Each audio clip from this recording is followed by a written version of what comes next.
एक दिन शाम का समय, प्रदोष का दिन, प्रदोष का दिन, प्रदोष काल, शाम का समय, भगवान देव अधिदेव महादेव माँ जगतजननी पार्वती जी के साथ में भ्रमण पर निकले। देखिए, अगर प्रदोष का व्रत नहीं कर सकते, प्रदोष के दिन आप व्रत नहीं कर सकते, मान लो आपसे भूखा नहीं रहा जाए, प्रदोष का व्रत नहीं कर सकते, प्रदोष के दिन आप भूखे नहीं रह सकते, मंदिर भी नहीं जा सकते, दिया भी नहीं लगा सकते, तो शिव महापुराण की कथा कहती है कि प्रदोष के दिन, प्रदोष काल में अपने ही दरवाजे के पास में देवाधिदेव महादेव का स्मरण कर कर लक्ष्मी की वृद्धि के लिए, कार्य सिद्धि के लिए, संपदा को प्राप्त करने के लिए आप अपने ही दरवाजे के पास में एक दीप लगा सकते हो। कौन से दिन? प्रदोष के। एक बात और अच्छे से समझ लीजिए, जो बच्चे चिड़चिड़े होते हैं, चाहे घर में बेटे हों, बहुएं हों, सास हो, ससुर हो, परिवार में छोटे छोटे बच्चे हों, चिड़चिड़ प्रवृत्ति करते हों या चिड़चिड़ा स्वभाव हो, जरा जरा सी बात में क्रोध आ जाता हो, बोलने का भान नहीं रह पाता हो, शब्दों के बाण चलते हों, तो महाराज प्रदोष के दिन, प्रदोष काल में बेलपत्री के पेड़ के नीचे एक, जो पत्ता आपके पास में हो, पान का मिल जाए तो पान का, पीपल का मिल जाए तो पीपल का, बेलपत्र का मिल जाए तो बेलपत्र का, उस पत्ते पर मात्र थोड़ा सा शहद और 7 दाने चावल के रखकर घी का दिया लगा दो महाराज, और थोड़ा सा जल हाथ की अंजलि में लेकर भगवान देवाधिदेव महादेव का स्मरण कर कर कि इस बेलपत्री के वृक्ष के नीचे माता लक्ष्मी, पार्वती, सरस्वती विराजमान है। इसी बेलपत्री के पेड़ के नीचे मेरे देवाधिदेव महादेव का 12 ज्योतिर्लिंग का स्वरूप प्रकट है। उनका स्मरण कर कर जल चढ़ा दीजिए और उसका स्मरण कर लो जो चिड़चिड़ प्रवृत्ति करता हो, क्रोध करता हो, जिसको बोलने का भान नहीं होता हो, सम्मान नहीं देता हो, अपशब्द कहते हो, उनका स्मरण कर कर आप छोड़ेंगे। एकदम एक प्रदोष करेंगे, दूसरे प्रदोष तक तो आपको कोई दिक्कत ही नहीं। 2-3 प्रदोष कर कर देखिए, बाबा कृपा करें। बच्चों को पढ़ने का कह रहे हो, पढ़ने बैठो, पढ़ने बैठो, पढ़ने बैठो, पढ़ने बैठो, तो एक आध प्रयास बच्चों के लिए भी कर लिया करो कि भाई ठीक है, बच्चे लोग विद्या में प्रबल होंगे।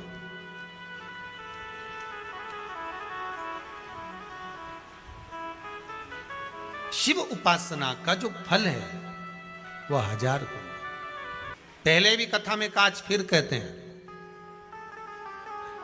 शिव मंदिर में जल बाद में चढ़ाना, शंकर के मंदिर में जाकर पंचामृत स्नान बाद में कराना, शंकर जी के मंदिर में जाकर पूजन बाद में करना, पहले थाली एक और रखकर शिव मंदिर में झाड़ू, पोछा या जो बेलपत्री, निर्माल्य जो भी रखा हो, उतरा हुआ सामान, उसको भरकर कहीं एक और जहां मंदिर वाले रखते हो वहां ले जाकर रख दो। झाड़ू पोछा एक बार जरूर। पूजन करने से पहले सबसे पहले सफाई का ध्यान रखो और एक विश्वास रखना, आप मंदिर की सफाई नहीं कर रहे हो, फिर निवेदन करूंगा आपको, आप मंदिर की झाड़ू नहीं लगा रहे हो, आप मंदिर की सफाई नहीं कर रहे हो, आप मंदिर में पोछा नहीं लगा रहे हो। जितना हाथ आप मंदिर में फेर रहे हो सफाई के लिए, उतना आपके जीवन में जितना दुख है, जितनी तकलीफ है, जितना कष्ट है, जितनी बीमारी है, उस पर हाथ फेर रहे हो, मंदिर में नहीं फेर रहे हो। नहीं तो सारी दुनिया में जितने मंदिर हैं, सारे मंदिरों में ट्रस्टियों ने कुछ ना कुछ लगा के रखा है। स्वीपर आता है, साफ करके जाता है, ये आएगा सफाई कर कर जाएगा, पंडित जी होंगे तो बुआरी लगा देंगे, पंडित जी होंगे सफाई कर देंगे। उन्होंने तो पंडित जी को बोल के रखा कि साफ कर दो, पंडित जी करते भी हैं, पर पहला फर्ज आपका है कि आप मंदिर में आए हो तो पहले आप सफाई करो। क्यों? क्योंकि हम उसका द्वार साफ रखें। आज के समय में तो एक नियम हो गया साहब कि मंदिर में जाते हो तो मंदिर के दरवाजे पर चप्पल उतार के जाते हो, नहीं तो शास्त्र रीति तो ये कहती है कि मंदिर में भगवान सामने बैठा है तो उसके सामने चप्पल भी नहीं उतरना चाहिए। तो कई लोग कहते हैं मंदिर के अंदर थोड़ी ना उतार, हम तो जीने से भी बाहर, एकदम गेट के बाहर वहां उतार, पर सामने तो है ना, सम्मुख में तो है। तुम्हारे यहां अगर 4 लोग दिवाली मिलने आते हैं ना तो तुमने चप्पल रखने का भी स्टैंड बनाकर रखा है, साइड में उतारिए, दहली पर मत उतार देना, थोड़ा साइड में उतारो। सामने से सब आते जाते रहते हैं, सामने उतारो, सम्मुख में क्यों उतार रहे हो?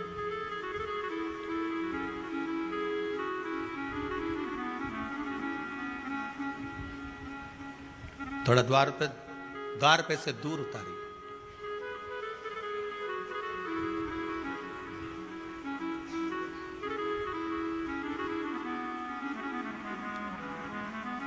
अभी तो कुबेरेश्वर धाम में काम चल रहा है, आप लोग जो दान दे रहे हो, आपके दिए हुए दान से निर्माण चल रहा है। अभी तो आप पहनकर जूता चप्पल भी अंदर आ जाते हो, भले दूसरे मंदिरों में चप्पल पहनकर हमने देखा है, आधिकाधिक मंदिरों में, ब्रजभूमि पर भी बहुत मंदिरों में लोग अंदर जूता पहनकर चले जाते हैं, पर जब तक बाबा नहीं बैठा तब तक तो आप पहनकर आ रहे हो। जिस दिन बाबा कुबेरेश्वर धाम में आकर बैठ गया उसके बाद वो दोनों गेट पर चप्पल बाहर ही रहेगी। आओ आप, कंकर से शंकर, शंकर जब शरीर से लगेगा तब सुख भोगोगे, आनंद भोगोगे, सुख की प्राप्ति। अपने द्वार पर भी कितना सुंदर लिखा है भविष्य पुराण के अंतर्गत,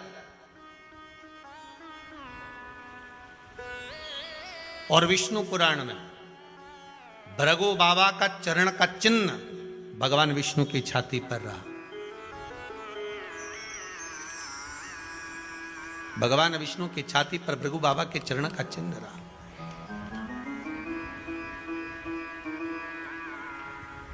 चरण का चिन्ह। अब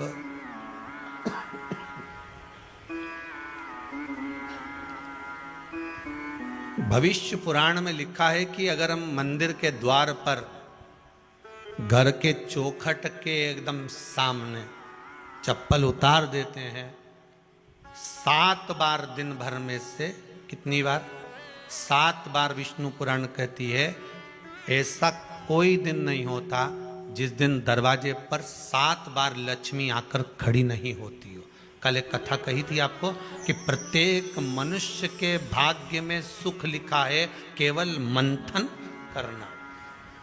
भविष्य पुराण कहती है 7 बार लक्ष्मी प्रत्येक मनुष्य के दरवाजे पर जाकर खड़ी होती है, पर द्वार पर चप्पल पड़ी होने के कारणवश वो लौट कर चली जाती है। बहुत ध्यान दीजिएगा महाराज, थोड़ा सा आपको बुरा लगेगा, लग जाए, और शिव पुराण है, जीवन संवार देगी तो अच्छी बात है,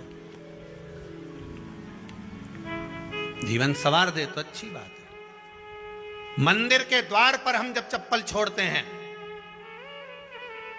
जिस मंदिर की चौखट पर चप्पल छोड़ी है, आप जितनी देर आराधना में लगे रहते हैं उतनी देर तक आपकी चप्पल पर जितने लोग लांग कर जाते हैं, जितने लोग लांग कर प्रवेश करते हैं, उसका भी दुख आपके भाग्य में आता चले जाता है। ध्यान दीजिएगा जरा। चप्पल का भविष्य पुराण में पढ़िएगा कवि की पादुका का महत्व क्या है, पादुका किस ओर उतारना चाहिए, पादुका को कहाँ रखना चाहिए, किस जगह पर बुआरी झाड़ू को रखना चाहिए, किस जगह पर चलनी को रखना चाहिए, सुई उस सुई को जिस हाल में सब बैठते हैं उस हाल में क्यों रखा जाता है? सुई तो इतनी सी है, पर जिस हाल में सब बैठते हैं उस हाल में ना तो झाड़ू रखते हैं, उस हाल में ना चलनी रखते हैं। भैया क्यों नहीं रखते? कारण क्या है कि जिस हाल में सब बैठकर बात करें, आवक जावक की बात हो, व्यापार की बात हो, लक्ष्मी की बात हो, प्रेम स्नेह की बात हो, आपस में बैठकर सब चर्चा कर रहे हो, अगर वहां छलनी होगी, झाड़ू होगी, तो बैठे बैठे बात करने में विवाद चालू हो जाएगा। 15-20 मिनट तुमने बहुत प्रेम की बात करी, अच्छे से बात करी, पति पत्नी बहुत प्रेम की बात कर रहे थे, मालूम पड़े बात करते करते से कब झगड़ा उत्पन्न हो जाए तो समझ में नहीं आया। हमारी बहू को क्या हो जाता है, बैठे बैठे बात करते करते झगड़ा कर देती है, जरा सी बात में झगड़ा चालू हो जाता है। कारण क्या है, जिस हाल में तुम बैठ रहे हो, जिस कमरे में तुम बैठ रहे हो, जिस हाल के अंदर सब बैठकर चर्चा करते, बात करते, चित्त करते, आपस में बैठकर सब लोग एक दूसरे के बातचीत करने बैठे हैं, आय व्यय देखने बैठे हैं, दुकान व्यापार की बात करने बैठे हैं, उस जगह पर भी झगड़े का क्रम कहां से आ गया, एक ना एक का मुंह क्यों फूल गया, कारण क्या था, कोई बात टेंशन क्यों आ रहा है, मतलब उस हाल में या तो चलनी रखी है या झाड़ू रखी है, भले तुमने सोफे के नीचे फंसा दियो, भले तुमने पीछे फंसा दियो, पर पड़ी जरूर है, रखी जरूर है, कहीं ना कहीं पड़ी होगी। क्यों कहते हैं कि जिस हाल में आप बैठ रहे हो, जहां पर आप संपदा की बात कर रहे हो, दौलत की बात कर रहे हो, व्यापार की बात कर रहे हो, व्यवसाय की बात कर रहे हो, उस हाल में अगर कहीं कैलेंडर टंगा हो, कोई सामान ऐसा रखा हो, कोई पर्दा ऐसा लगा हो, कोई चीज ऐसी लगी हो, तो उसमें एक सुई उसमें रख दीजिए। क्यों कहते हैं, हमारे यहां दूल्हा भी जाता है ना, तो उसका जो साफा बनता है या जूता उसको पहनाते, उस तक में पिन टच करके भेज देते हैं। बोलो सही है कि गलत है? दूल्हा तोरण लगाने जा रहा है, दूल्हा तोरण देने जा रहा है, तो उसके जूते में भी पिन घुसेड़ कर भेजते हैं, पिन लगा कर भेजते हैं, उसके साफे में पिन लगा कर भेजते हैं। एक भले सुई नहीं लगाएंगे तो आल पिन लगा कर भेज देंगे। क्यों भेजते हैं, उसका कारण क्या, कि लक्ष्मी को लेने जा रहा है, संपदा लेने जा रहा है, और जिसको वो ब्याह करने जा रहा है उसका संबंध सुई और धागे के संबंध जैसा हमेशा सिला हुआ होना चाहिए, उधेड़ा ना जाए, कैची जैसा कटा हुआ नहीं होना चाहिए। एक एक प्रमाण को जरा देखो तो, और दुनिया के लोग कहते हैं साहब हमारे यहाँ तो सुख नहीं है, शांति नहीं। शांति तुमने भंग करी, कोई दूसरा भंग करा।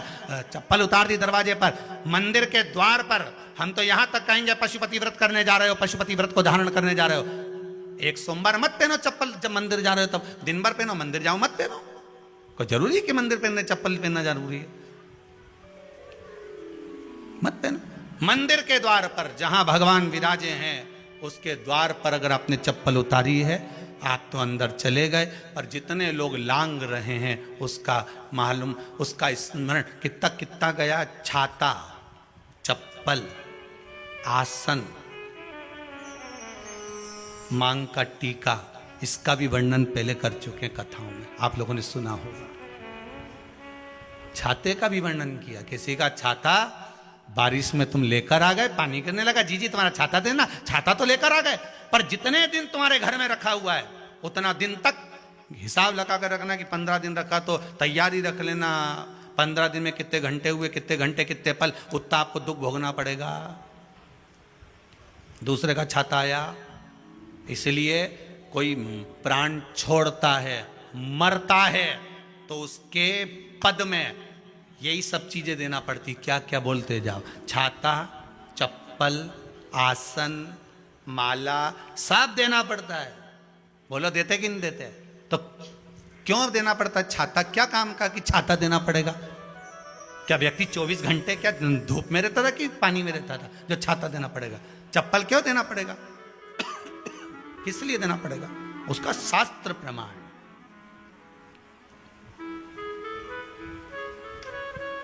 जरा सा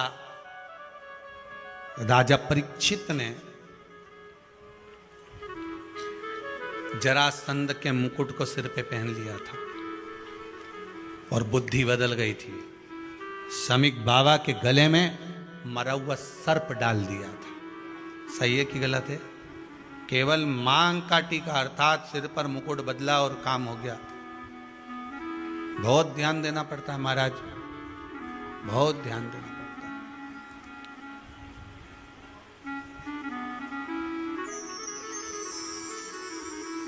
तुम्हारी चप्पल कोई ले गया, तुम रो रही, किसी ने पूछा क्या हो गया?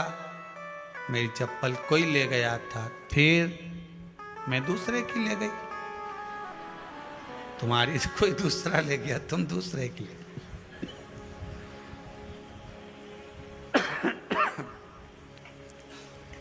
नहीं भाई,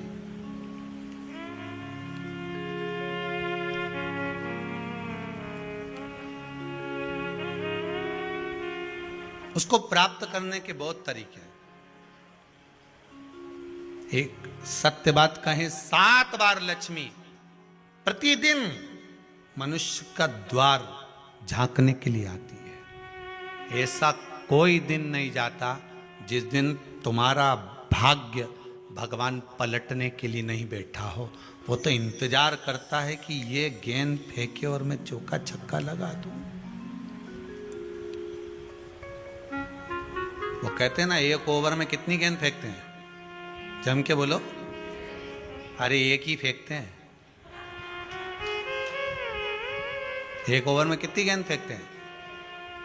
एक। वही गेंद बार बार फेंकते हैं ना। गेंद तो एक ही है नहीं। वो तो बार बार गिना है तो 6 बार गिना है, तो फेंकी तो एक ही है कि बदल बदल के फेंक दी, पीली नीली हरी गुलाबी?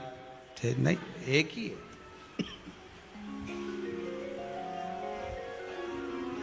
बदल बदल कर आया, गेंद एक ही थी, फिर फेंका कि ये तो वाइट निकल, फिर फेंकी, गेंद वही है, गिनती में 6 जा रही है। 1 साल निकल गया, 1 दिन निकल गया, फिर गेंद फेंकी। अरे साहब, एक भी रन नहीं बना। फिर फेंकी, अभी भी नहीं बना। फिर फेंकी तो के बाउंड्री तक तो पहुंच गई है। अब की बार जो फेंकी तो के ऊपर से निकल गई, सीधे 6 पे पहुंच गई। भगवान भी ये कहता है, एक ही गेंद है, 6 बार फेंकी है। शास्त्र कहता है 7 बार दरवाजे पर लक्ष्मी आती है, मौका देखती है कि कब मौका मिले मैं इसके घर में प्रवेश कर जाऊं। पर कभी कभी ये निंदा करती दिखती है, कभी बहू की चुगली करती दिखती है, कभी टीवी में मन लगाए दिखती है, कभी सुई धागा लेके बैठी मिलती है, कभी झाड़ू लगाती फिरती है, कभी दरवाजे पे चप्पल खुली मिल जाती है, कभी कुछ मिल जाता है। मैं बार बार आती हूँ, अब नहीं माने तो मैं कई करूं, मेरे को तो जाना पड़ेगा। मेरे को तो जो नियम है, सर्विस करने वाला, नौकरी करने वाला तो टाइम पे आएगा। तुम भले कंप्यूटर चलवाओ, चाहे मोबाइल उड़वाओ, चाहे तुम लिखा पढ़ी करवाओ, बोलो सही है गलत है, उसको तो करना है। बोलो साहब क्या करना पड़ेगा, कि लग जाओ कंप्यूटर पे, लग जाओ, उठाओ मोबाइल, ये तो उसको तो करना है। वो तो टाइम पे पहुंच गया 9 बजे। लक्ष्मी जी भी टाइम पे आती है। आई दरवाजे पे क्या देखा उसने कि ऐसा ऐसा है। कई कई की तो आदत पड़ी, रोटी घर में बना हुआ सारा, दाल चावल सब्जी वब्जी जो बच गई, उठा के मैं दरवाजे के पास में रख के आ गई। लक्ष्मी जी सोचे बताओ, ऐसा तो पहले से रख, अंदर चली गई और ऐसा खिला दिया तो मैं तो नहीं जाऊं। लक्ष्मी जी वापिस चलती। कई लोगों की आदत, आटा छना हुआ, ऊपर की जो चापड़ चापड़ थी, उन्होंने कहा गाय खा के चली जाएगी, ओटला पे पटक के आ गए। लक्ष्मी जी इतने में आई कि चापड़ तो यहाँ पटक के चली गई, मैं काय को जाऊं, छलनी में से जा उधर, नहीं जाऊं। कितना कितना कहा है महाराज, केवल 1 दिन का इंतजार रहता, दिवाली आए लक्ष्मी जी महाराज घर आएगी ने, लीप लिया ने, पोत लिया ने, मांडना भी मांड लिया, लक्ष्मी जी का पाँव भी मांड लिया ने, कमल का फूल भी मंगवा लिया, गेंदा की माला भी बुलवा ली, सारी गेंदा वेंदा की माला दरवाजे पे भी लगा दी, चौक मोक पूर के बेटी इंतजार में, लक्ष्मी जी आएगी, लक्ष्मी जी आएगी। लक्ष्मी जी बोली मैं तो रोज आऊँ री जी, मैं तो रोज आऊँ, पर कई करूँ थारी बुद्धि काम नहीं करे, मैं कई करूँ, मैं तो रोज आऊँ। फिर के लक्ष्मी मैया अब की बार आ गई तो जाजे मती रही, बड़ी तकलीफ में हूँ। लक्ष्मी जी बोली नहीं जाना तो पड़ेगा, दिवाली का दिन है, हमारे 10 के घर जाना पड़ता है, बड़ी मुश्किल से तो गुजिया पपड़िया मिलता है, नहीं जाऊंगी तो अच्छा नहीं लगेगा, तो जाना तो पड़ेगा। पर रोज आऊंगी, प्रतिदिन आऊंगी। तू अगर मुझे रोक सकती और अपने घर में बुला सकती है तो बुला ले, और आऊंगी मैं प्रतिदिन और जाऊंगी भी मैं प्रतिदिन। लक्ष्मी आती भी खूब है और जाती भी खूब है, एक जगह टिकती कभी नहीं है, बस उसको बुलाने का तरीका होना चाहिए। रोज भगवान चाहता है कि तेरा दिन फिर जाए। कथाओं में भी आप लोग बोलती हो, आंवला नवमी वगैरह की बोलना, जैसे ही का दिन फिर आ, ऐसी बोलती हो ना, कथा कहानी सुनती हो जब, कैसे बोलते हो कहानी सुनने के समय पे, जैसे ही का दिन फिर आने वैसा हमारा दिन फेर जे माता, ऐसा कर जे माता। तो माता जी बोले मैं तो रोज का दिन फेरूं तेरा, तू काहे के चिंता करे री कमला, काहे चिंता करे, मैं तो रोज का फेरूं, तू सुधरे तो मैं तो बिल्कुल तैयारी में। ब्राह्मण बेलपत्री को भर रहा था, बेलपत्री ब्राह्मण भर रहा था, पार्वती जी ने शिव जी से कह दिया इसके पास कुछ भी नहीं, आपका भगत है ये, आपका भगत है, इसके पास कुछ भी नहीं है, आप कृपा नहीं करोगे? शंकर भगवान बोले आज प्रदोष का दिन है, प्रदोष काल में ये मेरी सेवा में लगा है। सुनो पार्वती, जितनी बेलपत्र इसने उठाकर रखी है वो बेलपत्र स्वर्ण मुद्रा के बराबर हो जाएगी, तो चिंता मत कर। शिव पार्वती को कहकर चल दिए। शंकर पार्वती बात कर रहे थे, इतने में एक सेठ ने सुन लिया कि जितनी बेलपत्र भर के ले जा रहा है उतनी स्वर्ण मुद्रा हो जाएगी। बनिया ने सुन ली, सेठ ने सुन ली, तो जैसे ही शंकर पार्वती गए, सेठ जी उस ब्राह्मण के घर चले गए, 100 सोने की मुद्रा देकर कहा जितनी बेलपत्र है चढ़ी हुई मुझे दे दे। जो चढ़ी हुई बेलपत्र है वो मुझे दे दे। महाराज